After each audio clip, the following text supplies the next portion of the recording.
میں نے یہ بھی دیکھا ہے کہ بڑے بڑے خیر والے لوگ تھے لیکن صحبت بری مل گئی، لوگ نہیں ٹھیک مل سکے، مشیر نہیں ٹھیک مل سکے، معاونین نہیں ٹھیک مل سکے، رستے میں رہ گئے۔ صحیح بخاری میں ایک بادشاہ کا واقعہ ہے، بادشاہ کا۔ میں نے جب اسے پڑھا تو میں حیران ہی رہ گیا کہ یہ جو مشیر وزیر ہوتے ہیں یہاں تک لے جاتے ہیں بندے کو۔ ہمارے ایک وزیر صاحب نے تھوڑے دن پہلے کہا ہے بیچارے نا خبروں میں رہنے کے لیے اس طرح کی شرارتیں کرتے ہیں۔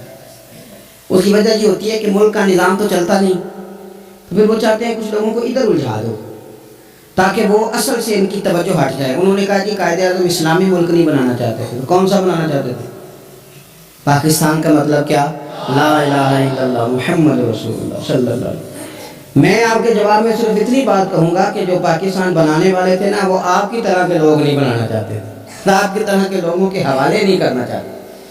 ہمارے لیڈروں کا یہ حال ہے کہ اس طرح کے لوگوں کو مشیر بنا لیتے ہیں، وزیر بنا لیتے ہیں، یہ کتنی رکاوٹ پیدا کرتے ہیں، کتنی تباہی کرتے ہیں۔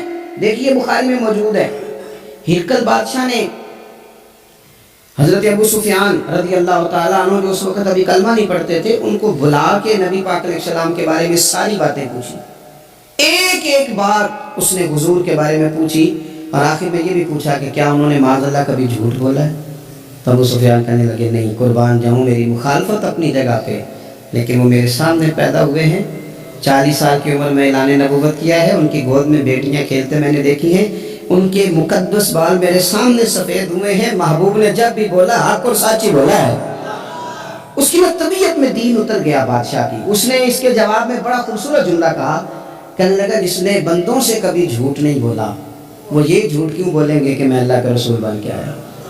اس کی طبیعت تسلیم کر گئی کہ نبی پاک علیہ السلام سچے اور آخری نبی ہیں، اور اس نے اظہار بھی کیا، کہنے لگا مجھے یہ تو امید تھی کہ اللہ کے آخری محبوب علیہ السلام اپنی شانوں، عظمتوں، رفتوں، بلندیوں سمیت تشریف لانے والے ہیں، پر یہ نہیں پتا تھا کہ وہ اہل عرب میں سے آئیں گے۔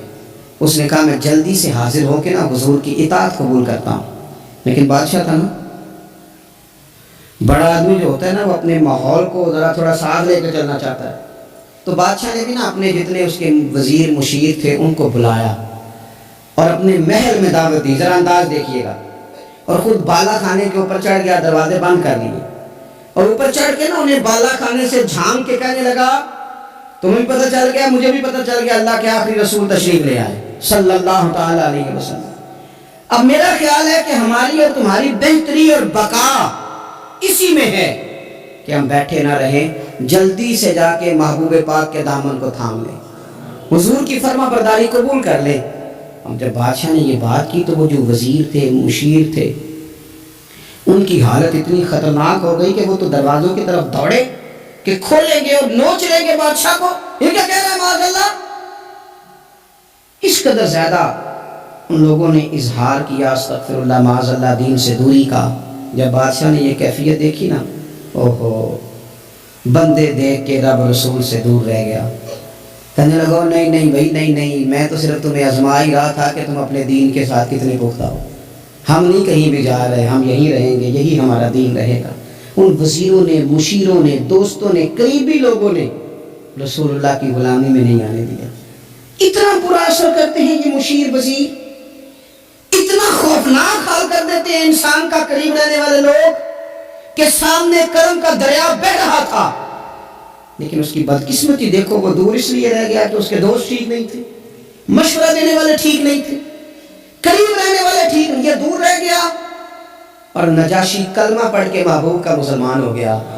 حضرت عائشہ صدیقہ فرمایا کرتی تھی نجاشی وہ خوش قسمت مسلمان ہے کہ جب وہ دنیا سے گیا تو اس کی قبر سے بھی نور نکلا کرتا تھا۔